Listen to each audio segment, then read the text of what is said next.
आपकी धरती है, रायबरेली की धरती, ये मेरे परिवार के लिए एक पवित्र धरती है। यहाँ इंदिरा जी आपकी सांसद रही, ये उनकी कर्म भूमि है। मुझे याद है 20 साल पहले जब मैं अपनी माता जी के लिए पहली बार यहाँ चुनाव लड़ने के लिए आई, तो मुझे याद है कि बहुत ऐसे बुजुर्गों से मैं मिली जो इंदिरा जी को जानते थे, जिन्होंने उनके साथ काम किया था। और मुझे ऐसे लगा कि हमारी जो कांग्रेस पार्टी की राजनीतिक जो नींव है, एक तरह से यही रायबरेली की धरती पे डली। 100 साल पहले यहाँ के किसानों ने अंग्रेजी साम्राज्य के खिलाफ आंदोलन किया। उनका नरसंहार हुआ, 600 किसान मारे गए।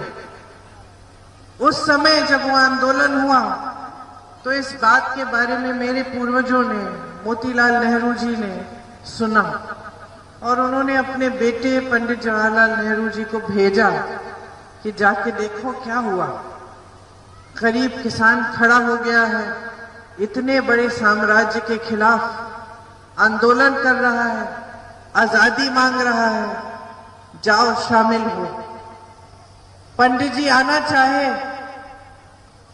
तो उस समय अंग्रेजों को पता चला कि जवाहरलाल नेहरू जी आ रहे हैं किसानों से बात करने के लिए, तो उन्होंने सब जगह पुलिस भेज दी उनको रोकने के लिए। पंडित जी एक ट्रक में बकरों के पीछे छुप के यहां तक पहुंचे।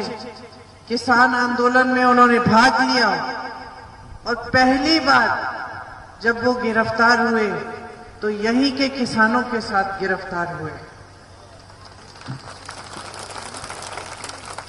तो यहाँ का जो इतिहास है एक महान इतिहास है।